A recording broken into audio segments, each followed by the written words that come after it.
pozdravljeni.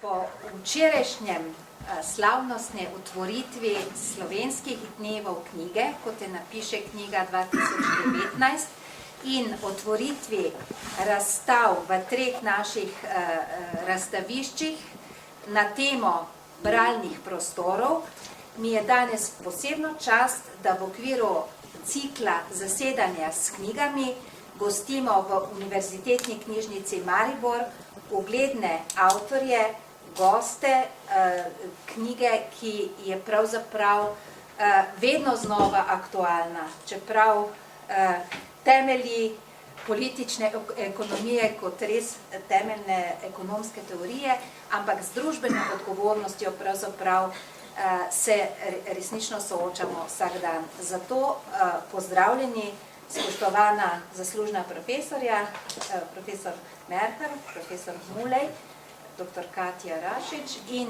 magister Viktor Žakelj, seveda vsi gostje, čeprav nekoliko komorni zasedbi, kajti v Mariboru trenutno potekajo na številnih prizoriščih prav to vse, kar je povezano s knjigo in znanjem, pa tudi vreme, verjetno je marsikoga, ampak tisti, ki smo tukaj, verjamem, da bomo iz precej znanstvenega pristopa k tematiki osvojili nekaj, kar nas bo ozavestilo oziroma kar nam bo koristilo za življenje.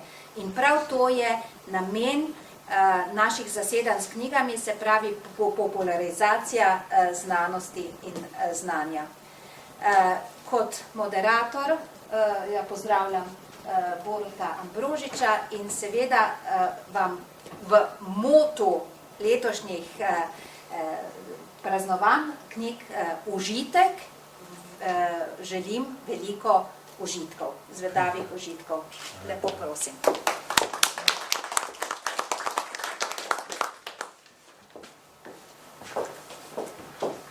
Hvala lepa za uvodne besede.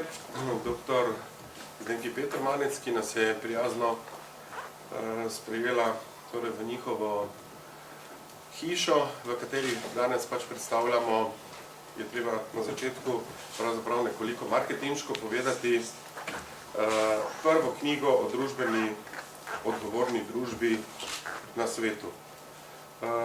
Kot rečeno, se ta teden v Mariboru dogaja veliko dogodkov povezanih z knjigo, zato smo še toliko bolj veseli, da nas je tudi Univerzitetna knjižnica Maribor sprejela pravzaprav v ta njihov vsakomesečni cikl predstavitev knjig, v katerem bomo danes pravzaprav že četrtič, odkar je knjiga izšla, predstavili širši javnosti knjigo, ki nam bojo podrobneje, danes se z nami prisotni so avtorji in tudi avtorica predstavili. Sedaj pa k besedi vabim zaslužnega profesorja, dr.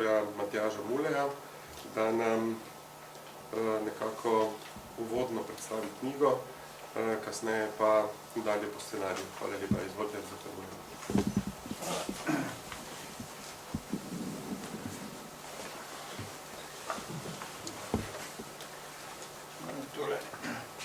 Tole kino malo naštimati.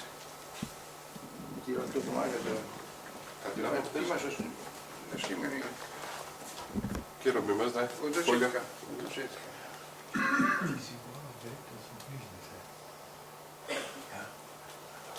Kako? Vidiš levo, desno.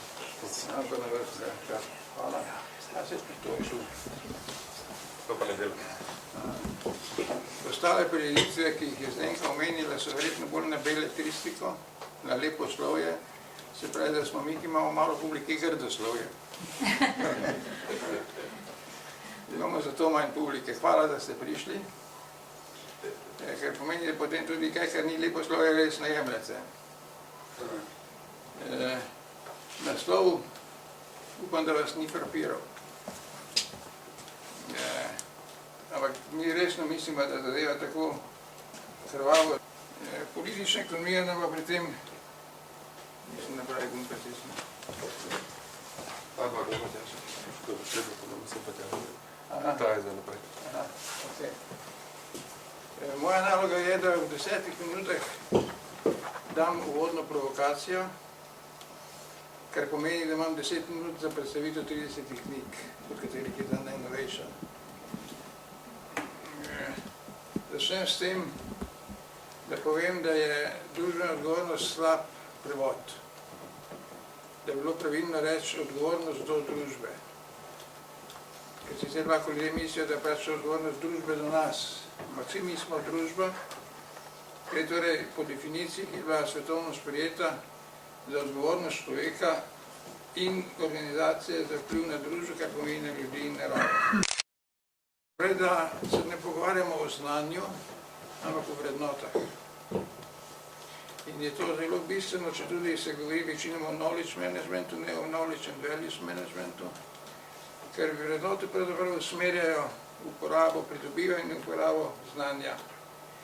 In se spreminjajo iz posamičnih vrednot vplivnega človeka, ko dobi vpliv, da se razširijo, postane kultura, potem etika, potem norme in se to vrti v takem nekem krogu. To je strašansko važno, ali imamo Orbana, ali imamo Trumpa, ali imamo kakšnega normalnega šefa na vrhu. In kakšne imamo pravnike. Imamo tu zelo pomemben tekst o pravu v knjigi, ki je pokazal, kako se da pravo zlorabiti. In če ni dopolnjeno z družbeno odgovornostjo. Za mene kot ekonomista je tudi poslovna etika važna, ker je torej za tisto, kar prevladuje v poslovanju. Zakaj je to ekonomsko pomembno? Blazno enostavno. Dosti cenejše je biti odgovoren kot imeti štrajke. In še kaj podobnega. Uničevanje narave. Zdaj nam krasno pomagajo otroci po celem svetu. Prepričevati. Greta, kak je že tista punčka, ne?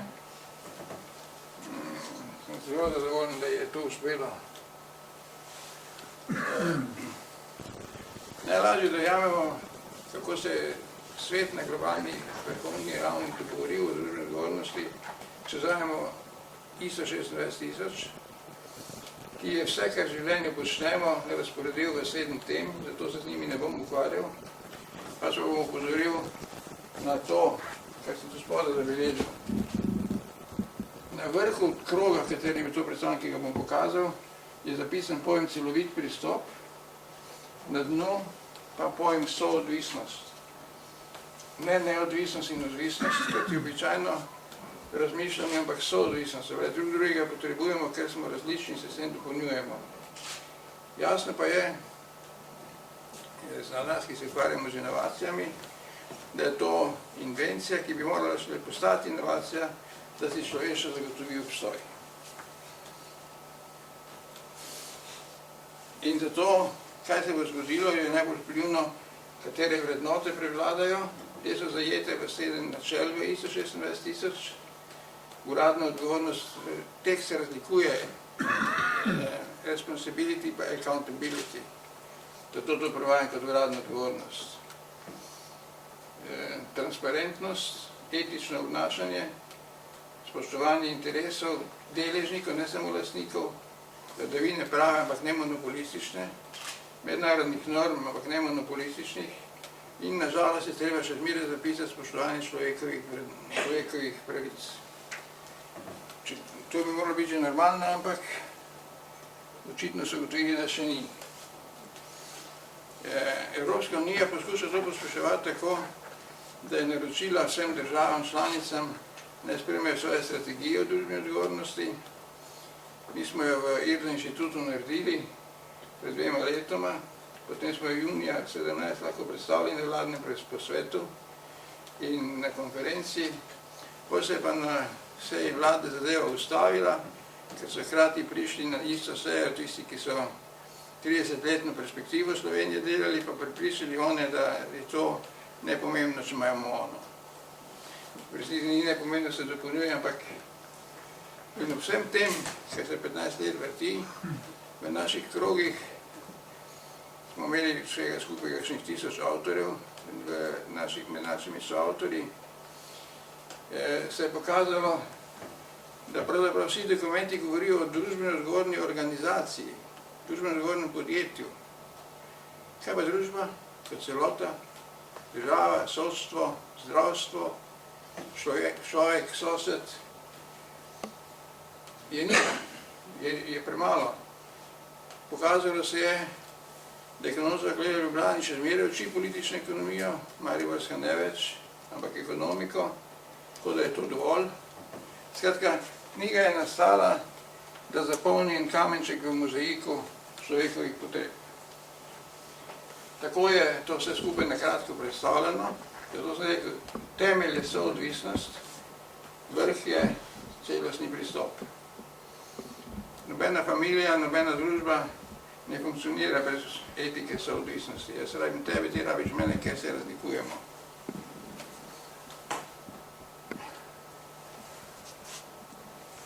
In v 4 knjigah, ki smo jih objavili leta 2014, smo napisali družbeno odgovornost naprej od neoliberalizma in dobrodelnosti. Beyond neoliberalism and charity. Zakaj beyond neoliberalizem? Ker je to najhujša kriza v zgodovini človeštva, kar povzroča neoliberalna ekonomika. Popolno monopoliziranje. Švicari so naredili raziskavo, v katero so zajeli 30 milijonov podjetij in so ugotovili, da od 30 milijonov manj kot 740 obvladuje 80% svetovnega tržnega prostora. Se pravi, trg kot prostor za enakopravno konkuriranje obstaja samo še za majhne. Sicer je pa to vse monopolizirano in teorija pa temelji na svobodnem trgu, ki ga ni. Se pravi, rabimo novo teorijo, da bomo nadomestili enostranskost, občutek neodvisnosti in odvisnosti, neodgovornosti, prednost multinacionalk pred naravnimi prostori in dejstvo, da po podatkih izpred te krize samo 15% človeštva ima vsaj $6 na dan. Ne za cigarete, za vse. Hkrati pa se dnevno proda za 5 milijard orožja in glavne države prodajalke so članice Varnostnega sveta, ki bi morali za mir skrbeti in za varnost. Se pravi, da je zadeva grozljiva. In tako potem nastane vprašanje, kaj pravzaprav je s celotno družbo? Kaj je s temelj ekonomsko teorijo? Kaj je s poznanjem dejstvom in upoštevanjem dejstva, da družbena odgovornost preprečuje veliko težav in veliko stroškov, ki jih knjigovodstvo ne pokaže, ker so preprečeni, pa jih potem težje utemeljevati. Samo tisti, ki znajo predkalkulacije delati, znajo nekaj tega pokazati. In rabimo torej marsikaj novega, zato da bomo preživeli. In zdaj, odkar sem pravi, mi je to še posebej pomembno. Ker sem včeraj enega 5-mesečnika lahko malo na rokah imel. Knjigo smo razdelili v teku raziskav v 2 dela, teoretični in aplikativni del. Po uvodni opredelitvi, ki sem zdaj poskušal nakratko povzeti, smo posvetili kar precej prostora kolegu Merkerju, da nam je pokazal, kaj vse smo že pozabili o politični ekonomiji, nažalost, in kolega Žakla, da nam je pokazal, kako se pravzaprav trg in plan ne kregata, ampak dopolnjujeta. Zoretova, ki je podjetnica, nam je pred oči postavila, čim so razlike med družbeno odgovorno družbo in družbeno odgovorno firmo. Jaz sem pa to zaokrožil potem s sliko pogojev, da bi inovacijsko-inovacijski proces pripeljal do družbene odgovornosti. V aplikativnem delu imamo najprej prispevek Anite Hrast, kako se te stvari dogajajo na evropski ravni. Potem smo tukaj ponatisnili dokument, ki smo ga za vlado pripravili, da ga zdaj spet podpremo. Potem se je izkazalo, da če se hočemo ekonomijo iti, rabimo merjenje. Je Katja pripravila poglavje, kako se pravzaprav domači bruto produkt ne da dobro uporabljati, ker ne zajema ničesar, ker se ne pojavlja na trgu, tako da je pomerjeno z tem, kazalcem, tisti, ki naredi nesrečo, pa 30 ljudi v bolnico, bolj koristen kot tisti, ki se lata na svojem vrtu pridela, ki tam ne gre na trg. Tu so z Borutom še mačkeno dopolnila in tu si naredila edino malo napako, da nisi Boruta tudi mi dal tribune, ker se je hudišče razkril. Namesto da sprejete pokazal, to je on, ki je Moderatorja. ja. In je tak prid, da še moderator hkrati. Ludvik Toplak je dal primer, kako so politikanti zavozili pomembno zgodbo o delavskem lastništvu, ker so imeli premalo družbene zgodnosti v svojih vrednotah. Merhar je pol pokazal članek, ki mu ga delo ni htelo objaviti, kako pravzaprav tisti predlogi stojijo, so zelo bistveni, ampak novinarji odločajo, ali bodo do javnosti prišli ali ne. In na to se bom navezal še moj mali prispevek, kaj je pravzaprav demokracija. Ali je res to, da bomo drug teden poslušali kampanjo, pa šli malo na volitve vse, ker demokracija zajema, pa pol dobimo Orbana, pa Trumpa in podobno Hitlerja, ki so bili vsi demokratično izvoljeni. Očitno demokracija šele takrat, ko imaš družbeno odgovorne vrednote med svojimi normalnimi lastnostmi, tisti, ki odločajo. Odločamo pa vsi. In čisto ob koncu, ko smo jeseni končavali knjigo, je profesor Merhar opazil predstavitev Nobelovih nagrajencev za ekonomijo lanskih, da se pravzaprav ukvarjajo z družbeno odgovornostjo, ne da temu izrecno tako formalno rečejo. Imamo torej ta položaj, da družbena odgovornost, eni pravijo stane, ja, stane. Ali pa je razvoj po srbsko stane, da se ustavi. Nekaj malega stane, družbena odgovornost pa ogromno stane. Zdaj imamo 100 milijonov ljudi z doma zaradi družbene neodgovornosti na svetovni ravni. Imamo 12 vojn. Nobena od njih ni posledica družbene odgovornosti, ampak neodgovornosti. Ves ta naval v Evropo je posledica družbene neodgovornosti. Zato so torej družbene ekonomske krize ne samo drobnerije, zgodba, ki se dogaja zaradi premajhne družbene odgovornosti. In zato bom poskušal vam to postaviti pred oči za ves čas, ko smo skupaj. Hvala, da ste zdržali.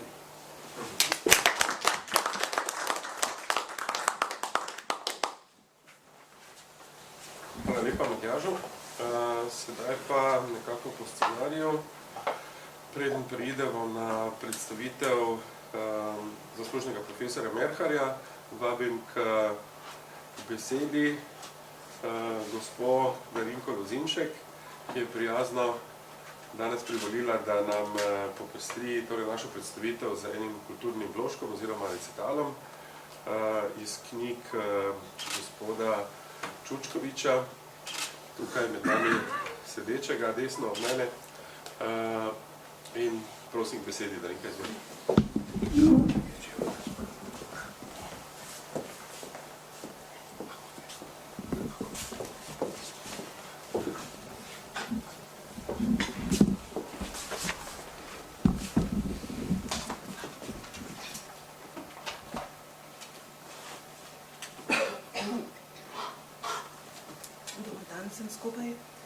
Lutka. Iz cvetlice si prišla nekoč v najtemnejši noči razdejane lune. Tedaj so rojenice rajale počasi, skozi park prividov čuječih sojenic. Otrgaš se od popkovine mlečka in zagrizeš gosto peno iz medice. Zajahaš zlatokrilega metulja čez gmajno biserov velikaste svetlobe. V krivuljah jadraš med črmi obljub, lutka si na robu mojega obzorja. Angel varuh ljubi tvojo dušo. Ko so veke zlepljene v snu, nad brezni potopljenih pravljic čarodejev. Z vetrom dihaš vonj po divjem morju, ki z valovi kleše preobrazbo kamna. Na liro spremljaš poezijo sonca, kadar žarki brenka ognjenikom. In svet je lep, in ti si lepa. Na hrbtu pisanega zlatokrilca lutka si na robu nedosežne zore. Pokažem ti srce v črni noči, ko je čas pozabil najino prisotnost. Z vinom ti zmijem lažne sanje, da slednjič ozavestiš klic resnice, ki jasni obrise na okruških let, ne spuščaj zmajev bljuvajočih žveplom na vrtove lilij brez madežne beline. Naš svet je lep, brez prog črnine, in ti si lepa, z rožnatim nasmehom, sa si lutka na obneblju živih senc. Hvala.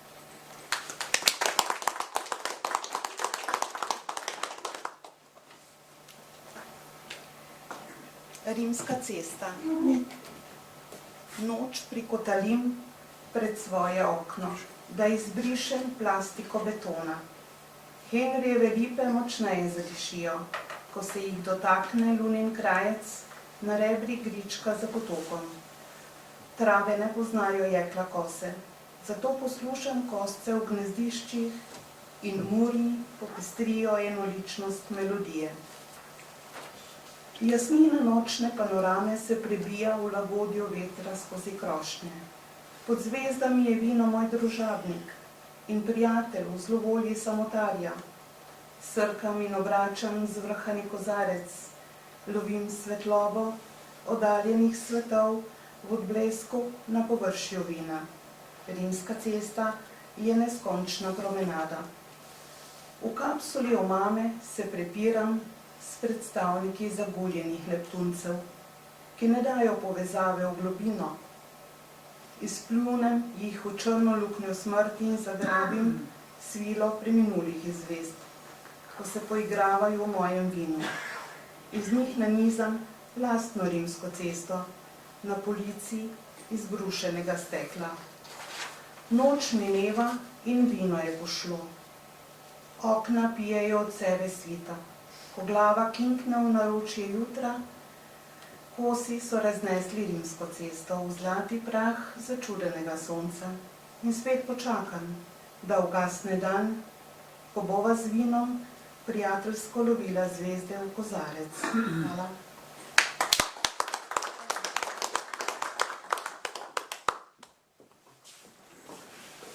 Hvala Darinki in seveda tudi avtorju.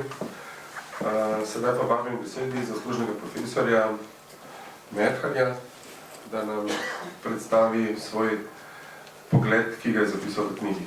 Izvolite.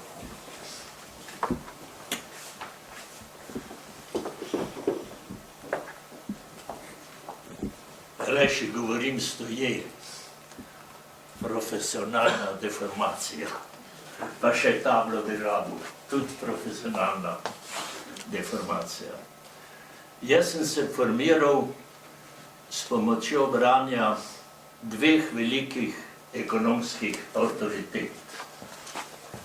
Prvi je bil Karl Marx, ki je idealno skritiziral in dopolnil klasične politične ekonomiste, ohranil njihovo teorijo vrednosti in na bazi tega pojasnil prvi niz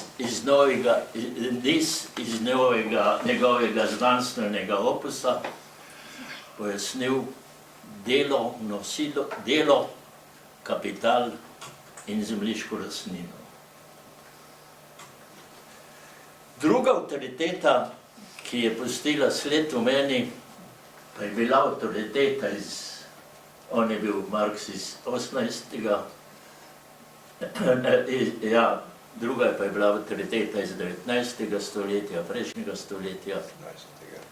To je pa bil John Maynard Keynes, ki je na bazi krize kapitalizma kot sistema družbi ponudil način razreševanja te krize.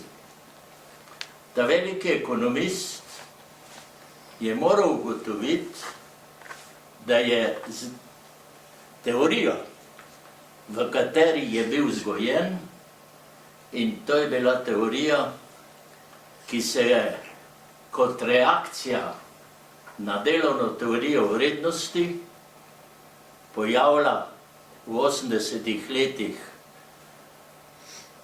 18. stoletja in dosegla svoj vrh v Marshallovi ekonomiki, ampak pozabiti je bilo tisto, kar za vodilni razred ni všečno. In teorije, ki za vodilni razred niso bile všečne, so bile zavestno prezrte. Zato je Keynes ugotovil, da je teorija, v kateri je bil vzgojen, in vzgajali so to teorijo kar enih 50 let, mikroekonomiko, Marshallovo, slaba teorija, ker predpostavlja polno zaposlenost kapitalističnega gospodarstva, ki da se avtomatsko ustvarja, resničnost je pa druga. Soočeni smo z nezaposlenostjo produkcijskih faktorov, ki prikrajšujejo družbo za potencialni produkt, ki bi bil lahko večji od dejanskega. Kaj storiti? Poklicati na pomoč državo, ki jo zdaj izrinjamo kot nepotrebno, da bo država poskrbela za to, za kar ne poskrbijo podjetniški ekonomisti, ker jim pada profitna mera in se vlaganja zaradi tega niso stimulativna. Soočeni smo s tem, da je v družbi ustvarjeno varčevanje večje od družbenega investiranja. In ta razkorak je treba odpraviti, država bo pa to naredila. In pri tem ugotovil, da je bilo vrsto ekonomistov spravljeno v podzemlje, ki so pa o tem nekaj rekli. Od Smitha, Ricarda, da ne rečem Marxa. Tiste ideje ekonomistov, ki so jih ti ekonomisti imeli, pa bi bile primerne, da rešujemo problem nezaposlenosti, so bile prezrte. Zato je teorija, v kateri je bil vzgojen, slaba teorija. Ja, in s tem stavkom se je približal k Marxu, ki je bil tudi pod zemljo odpravljen, ker je bil nevaren za vodilne razrede.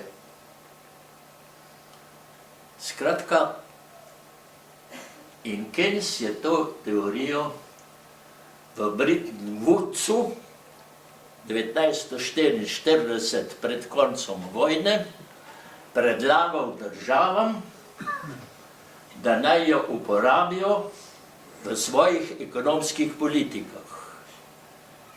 In če se boste spominjali, uporaba te teorije je veljala ta do konca 60-ih let, na začetku 70-ih let pa je začela bledeti, ker je v začetku 60-ih, konc 60-ih let nastopila ekonomska politika dveh zelo znanih politikov. Margaret Thatcher v Angliji, pa kdo že? Reagan v Ameriki.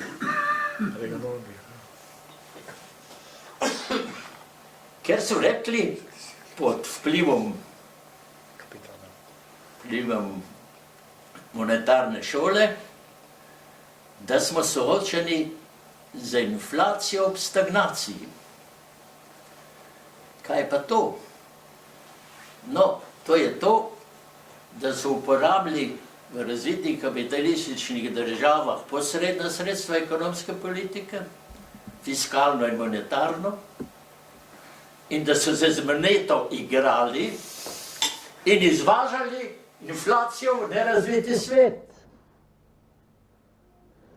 Se veste, takrat je bila velika diskusija, kaj z dolarjem. Ta dolar je pa Bretton Woods postavil kot vodilno svetovno valuto in hkrati kot rezervno svetovno valuto. In kaj se je zgodilo?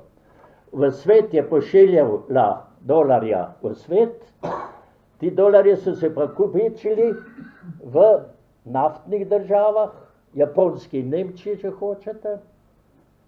In te dolarji, ki jih je emitiral ameriški kapitalizem, so se pretvarjali v teh državah v njihove nacionalne valute. Dolari so pa ostali v rezervi, ker nobena država, razen de Gaulle'a seveda, ki je bil žaljen, ker je bil v drugi svetovni vojni malo odklonjen, ni reagirala na to, ker bi lahko dolarje zamenjala pri rezervni banki v Ameriki za zlato. To je bilo pravilo. Samo kdo si to upa? De Gaulle je cinglav in potem je prišlo, da je dolar padel, marka pa jen pa sta zrasla. Devalvacija in revalvacija. In keynesianizem je bil malo bolj ali manj odpravljen in so ga nadomestili z neoklasično ekonomijo, tisto ekonomijo, za katero je Keynes ugotovil, da je teorija, ki ne odgovarja na vsa vprašanja. Obrnili so se proti vlogi države, njenem planiranju in proti vlogi državne lastnine na infrastrukturnih področjih gospodarjanja. Infrastrukturna področja gospodarjanja so pa družbeno izredno pomembna, ceste, vode, primarne surovine, pa še kaj, pa tudi vzgoja, zdravstvo, zavarovanja, pa še kaj, to spremeniti v privatno zadevo. Prišlo je do tega, da smo imeli deregulacijo gospodarstva, imeli liberalizacijo gospodarstva, pa tudi denacionalizacije in pretvarjanje državne lastnine v javno lastnino. Tudi na področjih, ki so monopolna. Vsa ta ekonomija liberalistična je bila po godu finančnih oligarhij, ki v družbi ustvarjajo presežno vrednost oziroma varčevanje, še naprej ne pretvarjajo v naložbe, ampak ga pretvarjajo v lastnino nerazvitih držav, da potem tečejo dohodki iz teh držav k njim. In velik ekonomist tega 20. stoletja je Piketty, ki je ugotovil, ima podnaslov Kapital 21. stoletja, ki je upozoril na to delitev, ko recimo ameriških 10% populacije prejme 50% dohodka. Ostalih 30% srednjega sloja, izobražencev in tistih, ki pravzaprav vodijo danes družbo, prejema 30%, delavski razred, ki je pa večinski, pa samo 20%. Delitev, ki na oko kaže, da je družbeno protislovna, in zaradi tega se bojo morale družbe slej ali prej lotiti tega problema. Ponuja se redistribucija dohodkov in premoženja finančnih oligarhij. Težek sklep, ki ga bomo morali slej ali prej začeti uresničevati. Uresničevali pa ga bodo nosilci oblasti in nosilci podjetništva, da bodo odpravili korupcijsko vgraditev v sistem, s katerim smo danes, korupcija je vgrajena sistem, s katerim smo danes soočeni. Evo, to so bile moja izhodišča, ki sem jih potem dokumentiral z ekonomisti, ki so bili na liniji tega, kar sem vam zdaj povedal. Skoraj vse, kar je treba storiti zdaj, je bilo že povedano, vendar zavestno, prezrto, v imenu manjšine nad večino. Zahvaljujem se končno Muleju, da me je spodbudil, v nekem drugem krogu pa Viktorju Žaklju, da sem se lotil in prikazal, kaj se je dogajalo, in da sem naredil to, kako je rekla profesor Kovarzova, iz poezije veš poet svoj dolg. Jaz sem pa za sebe rekel, veš tvoj dolg, pa nekaj napravi za otroke, da te ne bojo imeli v slabem spominu. Hvala lepa.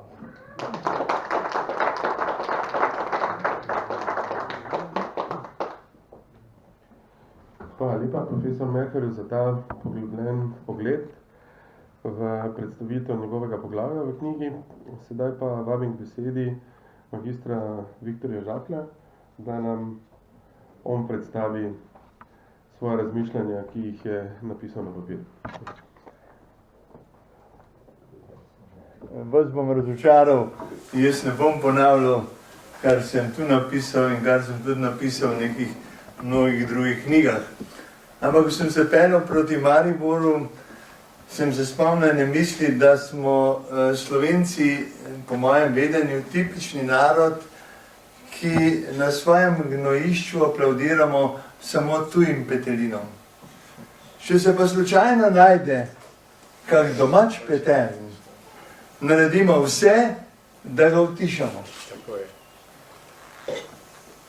Jaz ne poznam gospo Anito Hrast, poznam je samo po njenih izdelkih.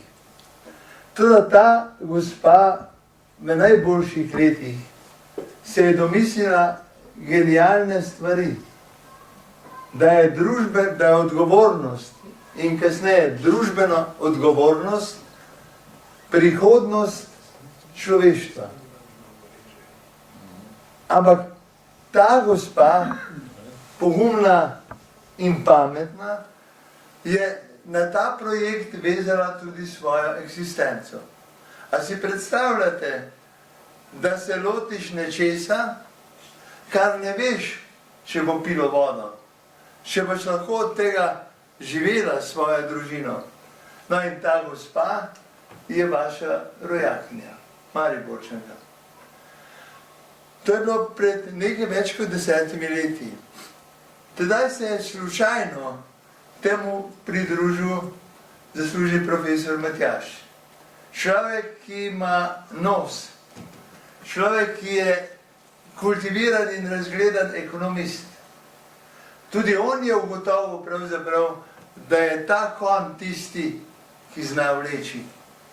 In potem je ves čas teh 10 let nazorsko, strokovno, politično osmišljal ta projekt. K temu projektu je do zdaj spravil že vsaj nekih 10 ljudi, ki o tem pišemo. Anita pa je imela v tem času desetine in desetine seminarjev, preko katerih je ta ideja odgovornosti in posebej družbeno odgovornosti pronicala v zavest Slovenk in Slovencev. In danes pravzaprav še pred 10 leti ali pa 5 leti, ko sem šel po Ljubljani, me je kakšen ustavil moj prijatelj, pa je rekel, poslušaj Viktor, se ti si bil pameten v šoli, koga se pa zdaj ukvarja s temi neumnostmi? Ampak zdaj, zadnja leta, me pa vstavijo na cest, pa pravijo, Viktor, ti imaš pa prav, to pa je nekaj. Vidite, to, ki je zdaj pravzaprav, tako je ta zadeva evolvirala, tako je napredovala. Zato, ker je kriza iz dneva v dan večja, in odgovori, ki jih dajo dvorni ekonomisti, so v temeljnu zgrešeni. Jaz to vem zato, ker sem najboljša leta preživel za teorijo in prakso planiranja in trženja. In mene je sredi 70-ih let profesor Černe potegnil od matematike. Takrat sem jaz zaplaval v politično ekonomijo in takrat sem začel razmišljati pravzaprav o politični ekonomiji kot vedi, ki odgovarja na vprašanje, kaj treba ekonomija storiti, da bo človeštvo preživelo. In takrat sem počasi seveda začel ugotavljati, da je to, kot bi Willy Merher rekel, tržno-plansko gospodarstvo. Spoznal sem pravzaprav, da je prihodnost v lastninskem pluralizmu. Kasneje seveda se srečam, seveda že veliko prej z Matjažem Muljem in ugotovim pravzaprav, da te osnovne politekonomske ideje, do katere sem se dokopal, lahko realiziramo znotraj družbeno odgovornega gospodarstva. Zato sem ene 2 leti nazaj napisal knjigo Družbeno odgovorno gospodarjenje, ki vse te dileme, vse ta vprašanja po moje dovolj ekstenzivno razloži. In bistra in razgledana ekonomista Matjaž in Willy ugotovita, da ta projekt družbene odgovornosti potrebuje politekonomsko osmislitev. In to knjigo, o kateri danes govorimo, natančno to počne. To je prvi tovrstni poskus, ki nadgrajuje tisto, kar sem jaz pisal, pa ne samo jaz, tudi moji kolegi, kajti v zadnjih letih smo napisali več kot 20 knjig na to temo. In še nekaj se mi je porodilo. Jaz seveda sem najboljša leta s planiranjem preživel, ampak ne, tudi s prakso in teorijo. Spominjam se, kako smo takrat navdušujoče gledali Francoze, ki so imeli indikativno planiranje za raven gospodarstva. Toda, ko sta Thatcherjeva in Reagan vsilila svetu in Evropi globalni neoliberalizem, so se Francozi temu odpovedali. Ampak ideja indikativnega planiranja je genialna, ker nikogar ne posiljuje in je dopustno v pluralnih lastninskih razmerjih. Zato sem jaz najprej družbeno odgovorno gospodarjenje dvignil na raven politekonomske paradigme, družbenega sistema, indikativno planiranje sem pa dvignil na raven družbenega in indikativnega planiranja. To se pravi, da sem na nek način revitaliziral staro idejo in jo dvignil na neko višjo raven. In glede na to, da se je Maribor več ali manj izvil iz gospodarske krize, kamor so ga pomaknili tako zvani osamosvojitelji, se mi je zdelo primerno, da vam to povem. Da imate tu ljudi, ki vejo, po kateri poti v lepšo prihodnost. Prosim, poslušajte in sledite jih. Hvala.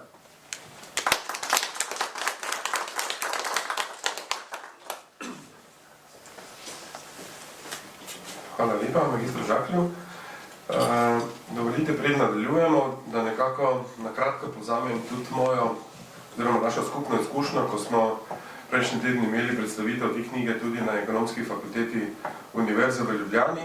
In takrat sem torej dejal, da če velja, da je svet postal ena velika vas, je potem možno reči, da smo v Mariboru, ki pa v tem primeru velja za eno malo uličico v tej veliki vasi, nekako prekrižala poti za profesorom Muljem in tudi ravno po zaslugi danes večkrat omenjene magistre Anite Hrast začela skupaj sodelovati v Inštitutu za razvoj družbene odgovornosti. Zato je upravičeno reči, da nekako na tej znanstveni ravni profesor Mulej velja, lahko rečemo, za očeta družbene odgovornosti in Anita mogoče za sestrično družbene odgovornosti, ki seveda ne raste samo v Mariboru, pač tudi po številnih koncih v Sloveniji, kot je recimo inštitut Equilib, pa tudi mreža družbene odgovornosti Slovenije in podobno. Kljub temu pa, kot je danes že bilo povedano, se pa zakonodajalec še vedno ne zaveda teže, torej tega razvojnega momenta, ki ga družbena odgovornost ponuja, ki ga je pa nekako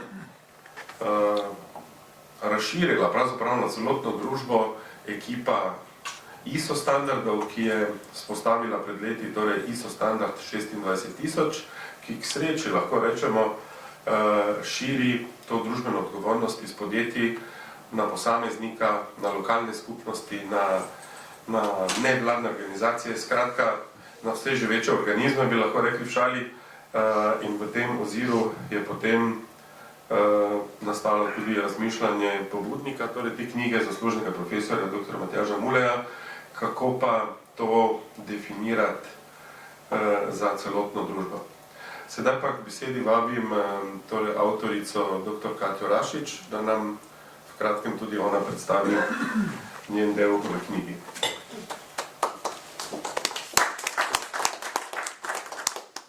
Čas, ko Katja hodi tja, moram povedati, Anita ni tu, ker je zelo odgovorna hčerka, mati ima na operaciji. Za družbeno odgovorno družbo nam BDP ne pove bistva. Da bi se družbeno odgovorna družba uveljavila kot družbeno-ekonomska, mora gospodarski učinki biti merljivi. Le tako merjenje pa nam na samom nadaljnjem. Joj, ne, vstal sem od matke. Matjaž me je vadil k besedi. Ne. Jaz sem trdoglav, ni problem.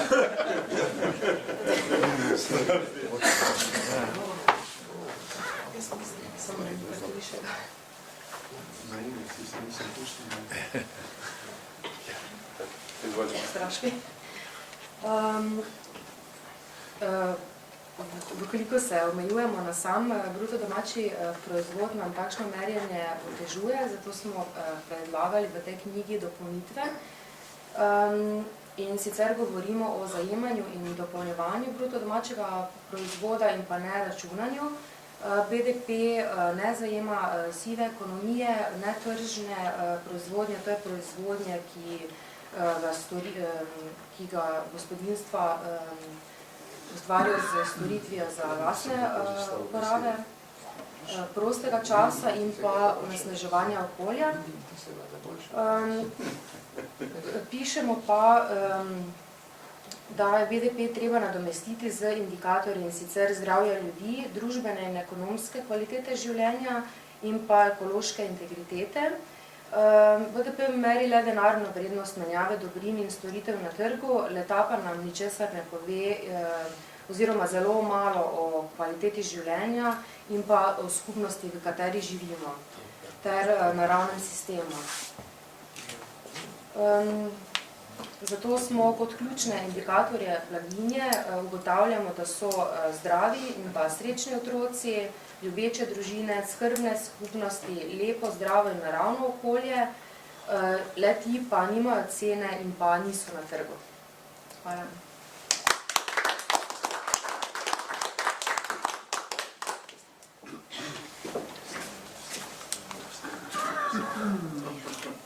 Preden bomo zaključili z kulturnim recitalom, dovolite, da še na kratko predstavim najino poglavje z profesor Mulejem, ki se pravzaprav naslanja na predhodno poglavje kolegice dr. Katje Rašič.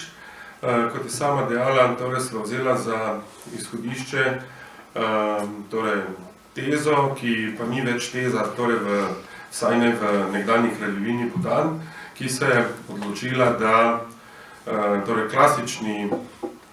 klasično merilo, bruto družbeni proizvod, zamenja nekako za tako imenovani indeks nacionalne sreče, ki v angleškem jeziku pomeni Gross National Happiness, ki ga je že pred stoletji pravzaprav nekako zakoličil takratni kralj, butanski kralj, ker ga je jezilo, da so mu takratni torej, prebivalci očitali prepočasen ekonomski razvoj Butana. Butan je tudi edina država, sedaj največ kraljevina, ki je v torej, ustavo zapisala, da ima ljudstvo torej, vso pravico, vkolikor smatra, da ni več srečno, bi rekli poenostavljeno, zamenja oblast. Kar je dokaj drzna, bo rekel, poteza, ker nekako napeljuje, bi danes nekateri v zahodnih demokracijah rekli, na neke želje po revolucijah, to, da v Butanu očitno to funkcionira in glede na to, da je naša knjiga tudi torej, trajnostno naravnana, je potem v tem smislu tudi zelo pomemben ali pa zanimiv podatek, da je Butan tudi edina država na svetu, ki je zakonsko določila celo najmanjšo količino gozda, kjer gozdni delež ne sme nikoli pasti pod 60% celotnega ozemlja. Se pravi, obstajajo države, ki so se zavezale, nekatere sicer na nezavezujoči ravni za resolucijo celo Organizacije združenih narodov, 66 med njimi, ki nekako počasi dojemajo, da bruto družbeni proizvod ni edini merilec razvoja posamezne družbe in upamo, da se bo ta miselnost počasi širila tudi naprej. Hvala lepa.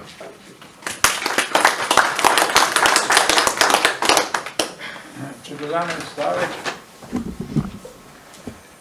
našli smo ogromno število meril družbene odgovornosti za velika skrbi za naravo. Ampak nobene njihove medsebojne povezanosti. Se pravi, da imamo veliko parcialnih kazalcev, sinergije pa zgubimo.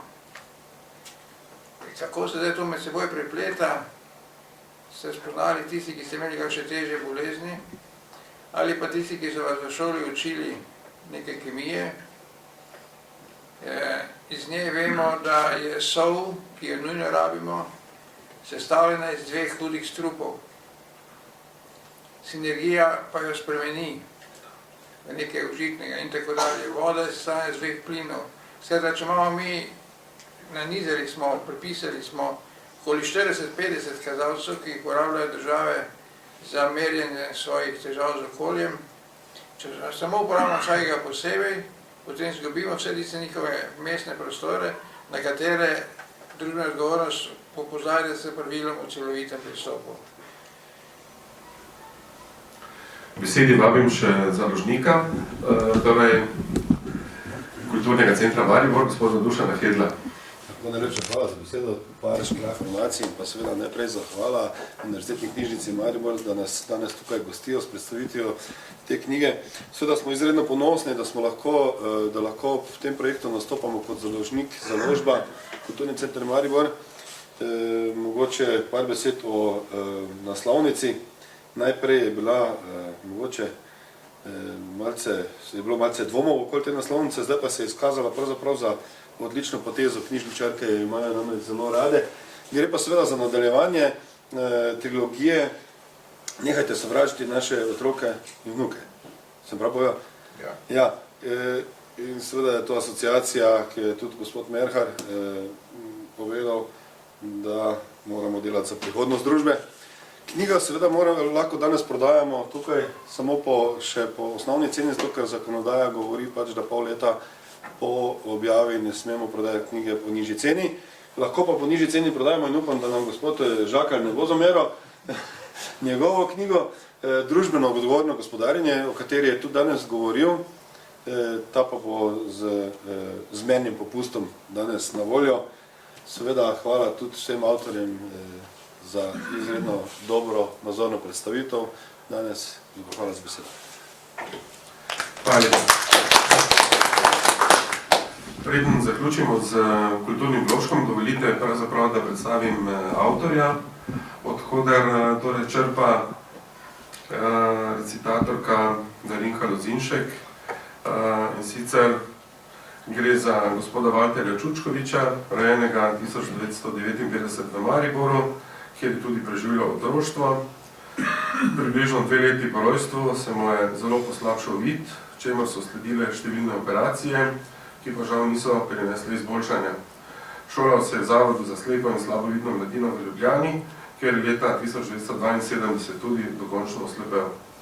Po končani 8-letki je nadaljeval izobraževanje na srednji medicinski šoli v Beogradu. Po koncu šolanja se je zaposlil kot maser v športno-rekreacijskem centru Pristan v Mariboru, kjer je delal do upokojitve. Aktivno se ukvarja z vrtnim kegljanjem, namizným tenisom za slepe in občasno šahom. Veliko bere, zanimajo ga zgodovina, zemljepis in glasba, pisati pa je začel leta 2010. Izvolite, Nika, beseda je tvoja.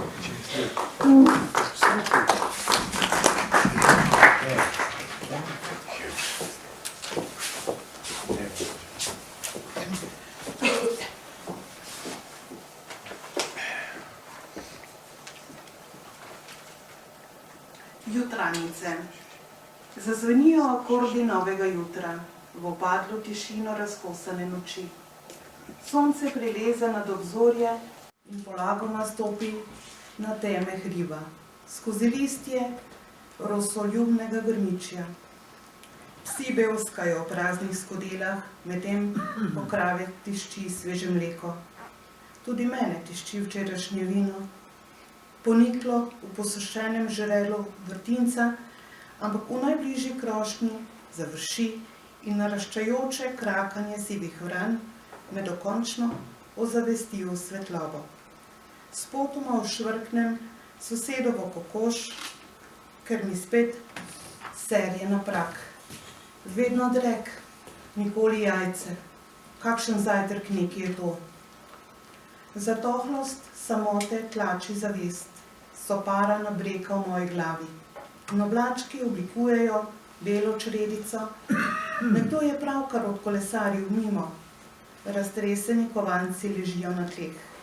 Gostje se odšli v skrivnost mesečine, nepomiti vinski kozarci šepetajo, zablodeli muhi, potrebni otiščanja, naraje na kruh, ki je še pri peku.